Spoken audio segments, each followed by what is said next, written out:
మా latest videos కోసం మా ఈ తెలుగు న్యూస్ ఛానల్ సబ్స్క్రైబ్ చేసి గంట సింబల్ యాక్టివేట్ చేసుకోండి. 2025 ఆగస్టు 8వ తేదీన వరలక్ష్మి వ్రతం రాబోతుంది.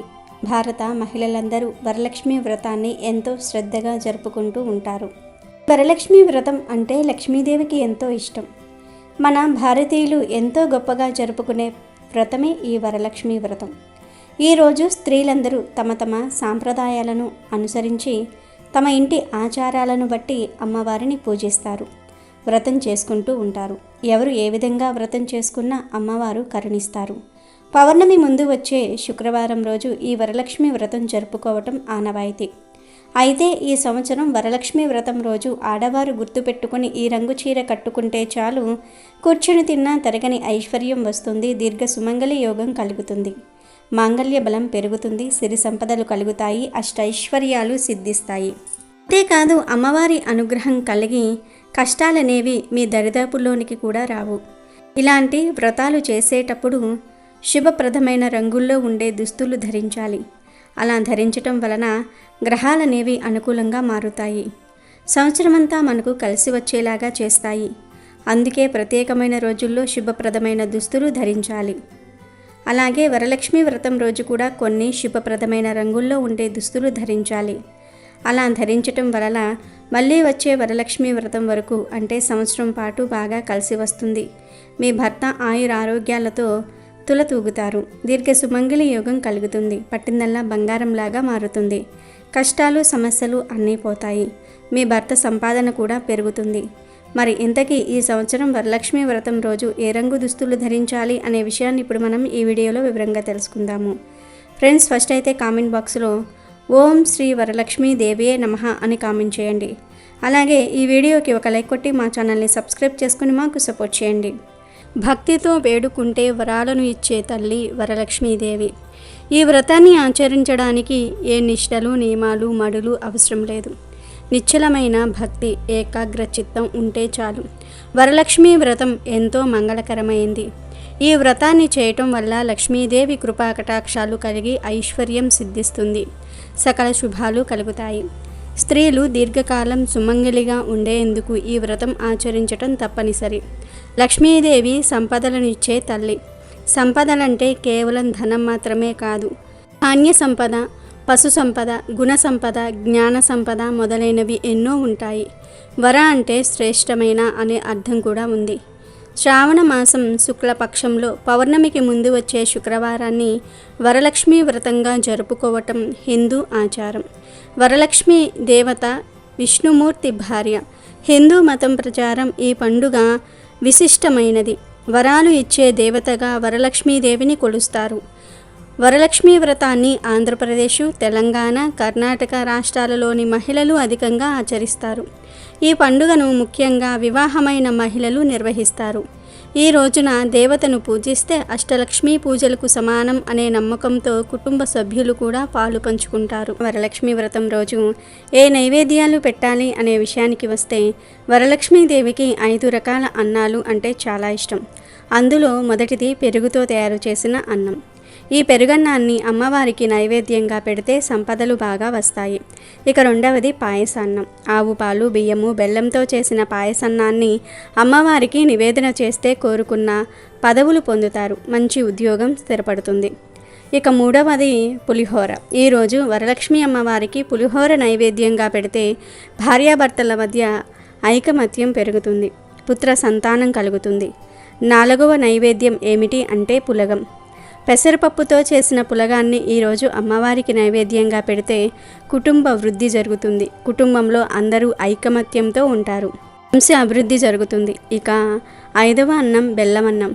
బియ్యము, బెల్లము, నెయ్యితో చేసే బెల్లం అన్నాన్ని వరలక్ష్మి అమ్మవారికి నివేదన చేస్తే సకల ఐశ్వర్యాలు కలుగుతాయి. ఈ 5 అన్నాలు వరలక్ష్మి వ్రతం రోజు అమ్మవారికి నైవేద్యంగా పెడితే సకల శుభాలు కలుగుతాయి. ఇక ఈరోజు వీటితో పాటు శనగలను ఉడికించి తాలింపు పెట్టి నైవేద్యంగా పెట్టాలి. అలాగే అరటి పండ్లు, కొబ్బరికాయ, దానిమ్మకాయలు అంటే అమ్మవారికి ఎంతో ఇష్టం కనుక ఈ పండ్లను తప్పనిసరిగా నివేదన చేయాలి. ఇంకా నైవేద్యాలు పెట్టాలి అనుకునేవారు ఇవి కాక శనగపిండితో చేసిన ఏదో ఒక పదార్థాన్ని కూడా నివేదన చేయవచ్చు. శనగపిండితో బజ్జీలు వేసి పెట్టవచ్చు లేదా మైసూర్ పాక్ చేసి పెట్టవచ్చు. అలాగే గారెలు, తీపి, పూరీలు, పూర్ణాలు ఇలా రకరకాల నైవేద్యాలు పెట్టుకోవచ్చు. మెయిన్గా అయితే ముందు మనం చెప్పుకున్న 5 అన్నాలలో నుండి ఏదో ఒక అన్నం పెట్టండి. దానితో పాటు శనగల నైవేద్యం, పండ్లు పెడితే సరిపోతుంది. ఇంకా స్తోమత ఉన్నవారు పూర్ణాలు, శనగపిండితో చేసిన పదార్థాలు, గారెలు, హల్వా, తీపి పూరీలు వీటిల్లో ఏదో ఒకటి నివేదన చేసుకోవచ్చు. ఇవి మాత్రం ఆప్షనల్. ఇక వరలక్ష్మి అమ్మవారికి ఇష్టమైన పూల గురించి తెలుసుకుందాము. ఈరోజు అమ్మవారికి 3 రకాల పూలను సమర్పించాలి. అందులో మొదటిది మందార పువ్వు. ఈరోజు మందార పూలతో అమ్మవారిని పూజిస్తే మానసిక ప్రశాంతత కలుగుతుంది, చక్కని నిద్ర పడుతుంది. ఈరోజు గన్నేరు పూలతో పూజ చేస్తే బంగారం లభిస్తుంది. అంటే బంగారం కొనాలి అనే కోరిక ఉన్నవారు ఈరోజు గన్నేరు పూలతో ఇలా అమ్మవారిని పూజిస్తే బంగారం కొనేంత సంపద వస్తుంది. ఇక మూడవది తెల్లని పూలు. తెల్ల గులాబీ, తెల్ల చామంతి, జాజి, మల్లి ఇలా ఏదైనా సరే తెల్లని పూలతో ఈరోజు అమ్మవారిని పూజిస్తే కోరిన కోరికలు తీరుతాయి. ఈరోజు పొరపాటున కూడా అమ్మవారిని నీలం రంగు పూలతో పూజించకూడదు. ఒక్క వరలక్ష్మీ వ్రతం రోజు మాత్రమే అమ్మవారిని నీలం రంగు పూలతో పూజించకూడదు. కాబట్టి వరలక్ష్మీ వ్రతం రోజు అమ్మవారికి సమర్పించాల్సిన నైవేద్యాలు, పుష్పాలు ఇవే. ఎంతో పవిత్రమైన వరలక్ష్మీ వ్రతం రోజు ఈ నైవేద్యాలు, పుష్పాలు సమర్పిస్తే మీకు లక్ష్మీ కటాక్షం కలుగుతుంది. కనుక మీరు కూడా ఈ నైవేద్యాలు, పుష్పాలు సమర్పించి శుభ ఫలితాలను పొందండి. ఈ వరలక్ష్మీ వ్రతం రోజు ఇంట్లో ఒక్కసారైనా సరే కనకధార స్తోత్రం పఠించాలి. సిరి అంటే అనుకున్నది సాధించడానికి ఉపయుక్తంగా ఉంటుంది. కానీ ఆ శ్రీ మహాలక్ష్మి కటాక్షం ప్రతి ఒక్కరికి లభించాలని లేదు. ఎవరైనా ఎటువంటి రంగంలో ఉన్న వారి అభివృద్ధికి తోడ్పడే విధంగా శ్రీ ఆదిశంకరాచార్యుల వారు అసువుగా కనకధార స్తోత్రం చెప్పారు.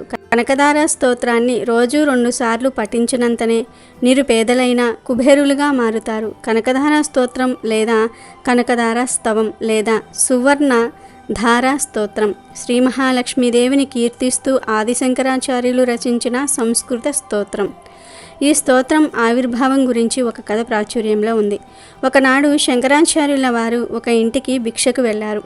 భిక్ష వేయడానికి ఆ ఇంట ఏమీ ఆహార పదార్థాలు లేవు. ఆ ఇంటి ఇల్లాలు నిరుపేదరాలు. ఆమెకు కట్టుకోవడానికి సరైన వస్త్రాలు కూడా లేవు. ఇల్లంతా వెతికిన తర్వాత ఆమెకు ఎలాగో ఒక ఉసిరికాయ లభించింది.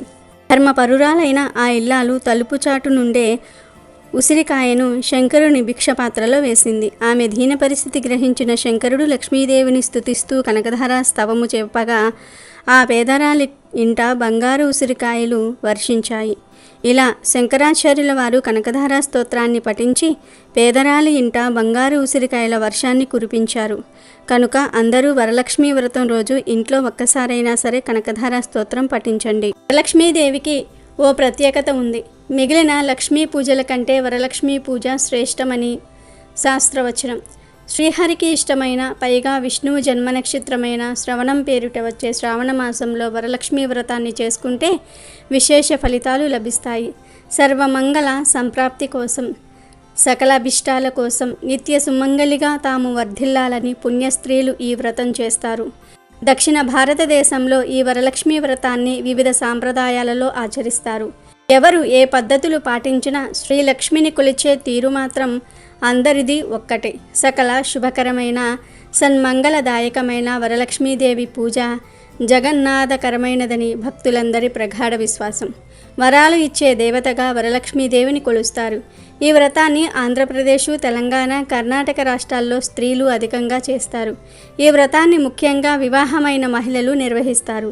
ఈ రోజున వరలక్ష్మీ దేవతను పూజిస్తే అష్టలక్ష్మీ పూజలకు సమానం అనే నమ్మకంతో కుటుంబ సభ్యులు కూడా వరలక్ష్మీ పూజలో పాలు పంచుకుంటూ ఉంటారు. ముఖ్యంగా మంచి భర్త, కుమారులు కలగాలని కూడా అమ్మాయిలు ఈ పూజ చేస్తారు. వరలక్ష్మీదేవిని పూజిస్తే అష్టైశ్వర్యాలైనటువంటి సంపద, భూమి, శిక్షణ, ప్రేమ, కీర్తి, శాంతి, సంతోషము వంటి శక్తులన్నీ కూడా లభిస్తాయని ప్రగాఢ విశ్వాసం. వరలక్ష్మి వ్రతం రోజు ఇంటి గడపను పసుపు, కుంకుమలతో, బియ్యపు పిండితో వేసిన ముగ్గులతో అలంకరించుకోవాలి. మామిడి తోరణాలు కట్టి అమ్మవారికి స్వాగతం పలకాలి. తులసి అమ్మవారిని కూడా చక్కగా అలంకరించుకోవాలి. ఆడవారు స్నానం చేసే ముందు ముఖానికి కొద్దిగా పసుపు రాసుకోవాలి. ఈరోజు తలస్నానం చేయకూడదు. ముందు రోజు రాత్రే తలస్నానం చేసుకోవాలి. వరలక్ష్మి వ్రతం రోజు షాంపూలతో తలంటు స్నానం చేయకూడదు. ఈ విషయాన్ని అందరూ కూడా గుర్తుపెట్టుకోవాలి. ఈ రోజున వేకువజామునే నిద్రలేచి అభ్యంగన స్నానాన్ని ఆచరించాలి. ఇంటి ఈశాన్య భాగంలో ఆవు పేడతో అలికి ముగ్గులు వేసి అక్కడ మండపాన్ని ఏర్పాటు చేసుకోవాలి. మండపంలో కొత్త బియ్యం పోసి అందంగా తీర్చిదిద్ది కలశాన్ని ఉంచుకోవాలి. మర్రి, మామిడి, మేడి, జువ్వి, రావి చిగుర్లను అందులో వేయాలి. కలశంపై నారికేలాన్ని పెట్టి ఎరుపు రంగు రవిక బట్టతో దాన్ని అలంకరించుకోవాలి. ఆ కలశం ముందు భాగంలో లక్ష్మీదేవి విగ్రహాన్ని ఉంచి వరలక్ష్మీదేవిని ఆవాహనం చేసుకోవాలి. వరలక్ష్మిని కీర్తిస్తూ అష్టోత్తర శతనామాలతో అర్చన చేసుకోవాలి. నవకాయ పిండి వంటలు, ఫలాల్ని నైవేద్యంగా సమర్పించుకోవాలి.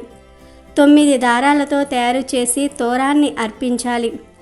దాన్ని కుడి చేతికి కట్టుకోవాలి. భక్తితో ప్రదక్షిణపూర్వక నమస్కారాలు పూర్తి చేసి ఇంటికి వచ్చిన ముత్తైదువులకు వాయినాలు ఇచ్చి ఆశీర్వాదం తీసుకోవాలి. ఇక ఈ సంవత్సరం వరలక్ష్మి వ్రతం రోజు ఆడవారు గుర్తుపెట్టుకొని పసుపు లేదా ఆకుపచ్చ రంగులో ఉండే చీర ధరించి అమ్మవారిని పూజించాలి. ఎందుకంటే ఈ సంవత్సరం ఈ రంగు చీరలు ధరిస్తే గ్రహాలు మనకు అనుకూలంగా మారుతాయి. ఈ చీరలకు ఖచ్చితంగా అంచులు ఉండాలి. అంచు లేని చీరలు కాకుండా అంచు ఉన్న చీరలు కట్టుకుంటే అమ్మవారి అనుగ్రహం త్వరగా కలుగుతుంది. కనుక ఈ వరలక్ష్మి వ్రతం రోజు పూజ చేసేటప్పుడు పసుపు లేదా ఆకుపచ్చ రంగులో ఉండే చీరలు ధరించి పూజ చేయండి. లేదా ఈ 2 కలర్స్ కాంబినేషన్స్లో ఉండే చీరను అయినా సరే ధరించవచ్చు. చీరలనే కాదు, డ్రెస్సులు వేసుకునేవారు కూడా ఈ రంగులో ఉండే డ్రెస్సులు వేసుకోండి. కానీ గుర్తుపెట్టుకోండి, ఈ చీరల్లో బ్లాక్ కలర్ మిక్స్ అవ్వకూడదు. బ్లాక్ కలర్ అనేది అస్సలు ఉండకూడదు. అలాంటి దుస్తులను సెలెక్ట్ చేసుకుని వరలక్ష్మి పూజకు ధరించండి. వరలక్ష్మి వ్రతం రోజు ఎల్లో లేదా గ్రీన్ కలర్లో ఉండే చీరలు లేదా డ్రెస్సులు ధరించి పూజ చేసుకుంటే అమ్మవారి అనుగ్రహం కలుగుతుంది. తరతరాలకు తరగని ఐశ్వర్యం వస్తుంది. అష్టైశ్వర్యాలు సిద్ధిస్తాయి. అంతేకాదు ఈరోజు ఈ రంగు దుస్తులు ధరించడం వలన మాంగళ్య బలం పెరుగుతుంది. వచ్చే సంవత్సరం వరకు మీకు కష్టాలు రావు. పౌర్ణమికి ముందు వచ్చే శుక్రవారమనే కాదు, మీరు ఏ శుక్రవారం వరలక్ష్మి వ్రతం చేసుకున్నా ఆ రోజు ఈ రంగు చీరలు ధరించండి. ఇలా ధరించటం వలన కోటి జన్మల పుణ్యం వస్తుంది. కష్టాలనేవి మీ దరి చేరవు. కాబట్టి ప్రతి ఒక్కరూ కూడా వరలక్ష్మి వ్రతం రోజు yellow colour and green colour రంగు దుస్తులు ధరించి శుభ ఫలితాలను పొందండి. ఇంకా గాజుల విషయానికి వస్తే గాజులను మాత్రం ఎప్పుడూ ఎరుపు, ఆకుపచ్చ ఈ 2 రంగుల్లో ఉండే గాజులను మాత్రమే ధరించాలి. శారీస్కి మ్యాచింగ్ అవడం కోసం వేరే గాజులు ధరించకూడదు. కేవలం ఎరుపు, ఆకుపచ్చ ఈ 2 రంగుల్లో ఉండే గాజులే ధరించాలి. గుర్తుపెట్టుకోండి. వరలక్ష్మి వ్రతం చేసేవారు గురువారం నుండి శనివారం వరకు కూడా ఏం చేయాలి అంటే, వరలక్ష్మి వ్రతం ముందు రోజు ఏం చేయాలి, శుక్రవారం రోజు చేయవలసిన వ్రతం వాయినాల గురించి శుక్రవారం సాయంత్రం ఎలాంటి పనులు చేయాలి, అలాగే శనివారం రోజు ఉదయం పూజ ఎలా చేయాలి, కలశాన్ని ఎలా కదపాలి, కదిపిన కలశాన్ని ఏం చేయాలి, వ్రతమయ్యాక తోరం ఎప్పటి వరకు ఉంచుకోవాలి, ఎప్పుడు తీయాలి అనే విషయాలన్నిటినీ కూడా ఇప్పుడు మనం ఈ వీడియోలో తెలుసుకుందాం. వరలక్ష్మి వ్రతానికి ముందు రోజు గురువారం మీరు తలస్నానం చేసుకోండి. అంటే షాంపూ పెట్టి తలస్నానం చేయాలి అనుకుంటే గురువారమే చేయండి. శ్రావణ శుక్రవారం రోజు తలస్నానం చేయకూడదు. అలాగే వాయనం కోసం పసుపు, కుంకుమలను, వక్కలను ఏర్పాటు చేసి పక్కన పెట్టుకోండి. గురువారమే ఇలా చేస్తే శుక్రవారానికి హెల్ప్ అవుతుంది. అలాగే గాజులు, జాకెట్ ముక్కలు కూడా ఈరోజే పక్కకు తీసి పెట్టుకోండి. ఈరోజే గుమ్మానికి కూడా తోరణాలు కూడా కట్టేసుకోండి.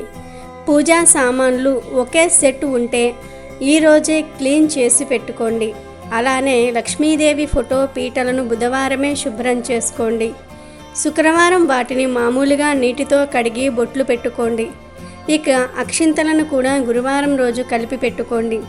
అలాగే వెండి పువ్వులు, కాయిన్స్ను పాలతో శుభ్రం చేసుకుని ఉంచుకోండి. ముఖ్యమైన 3 పదార్థాలను గురువారం రోజే తెచ్చి ఉంచుకోవాలి.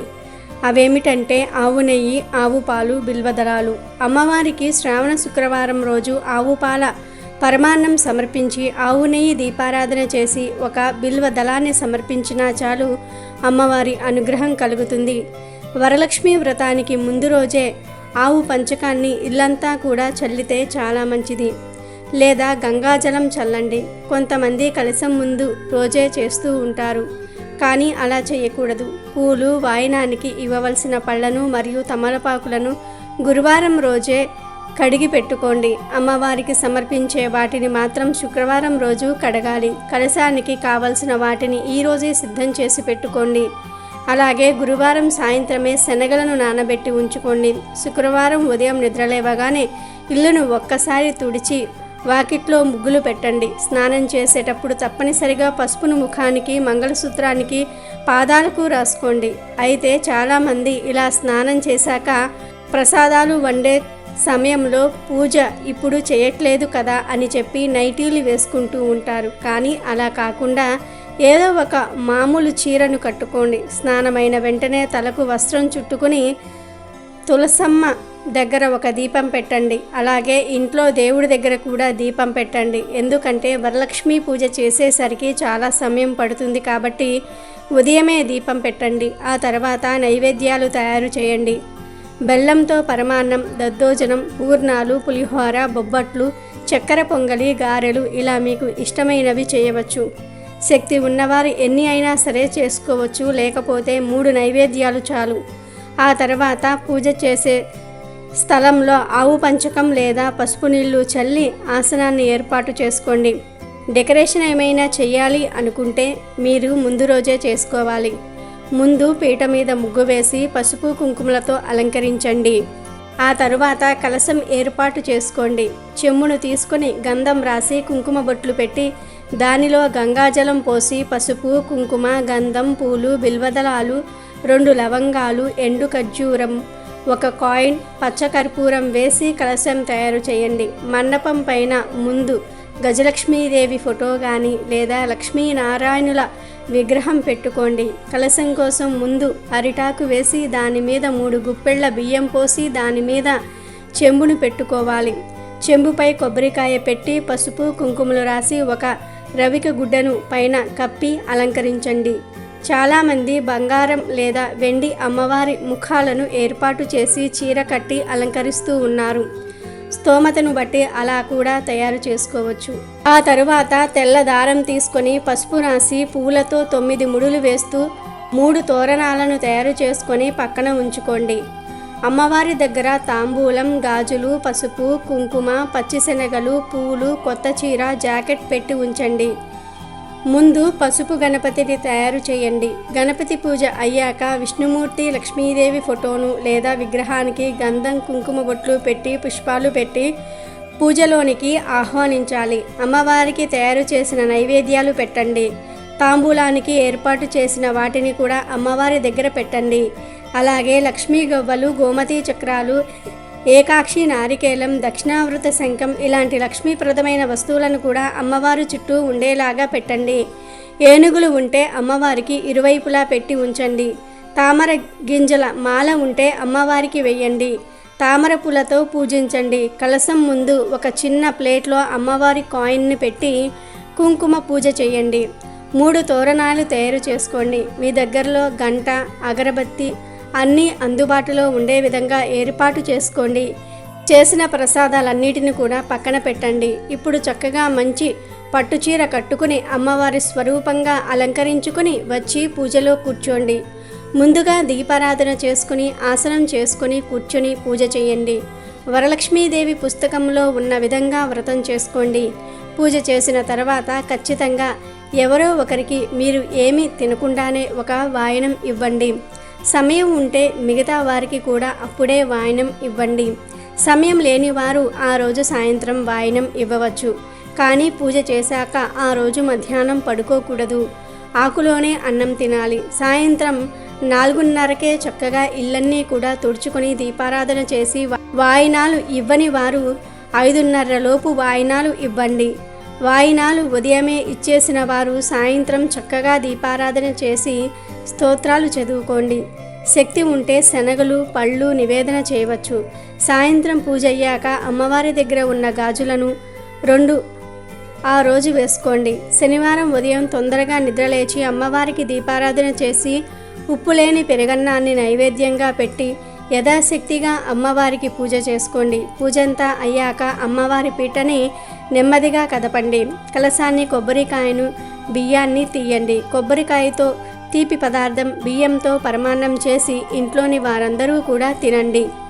అమ్మవారికి సమర్పించిన రవిక వస్త్రాన్ని మీరు కుట్టించుకోవచ్చు.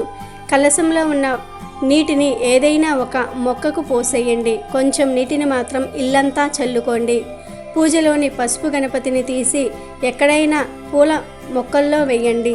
శనివారం రోజే చేతికి ఉన్న తోరణాన్ని తీసేయవచ్చు. ఈ తోరాన్ని ఏదైనా చెట్టు మీద వేసేయండి. ఇప్పుడు మనం చెప్పుకున్న విధంగా వరలక్ష్మీదేవిని పూజించుకున్నట్లయితే ఆ వరలక్ష్మీదేవి యొక్క అనుగ్రహం కలుగుతుంది. వీడియో నచ్చితే లైక్ చేయండి, షేర్ చేయండి, బట్ సబ్స్క్రైబ్ చేసుకోవడం మర్చిపోవద్దు.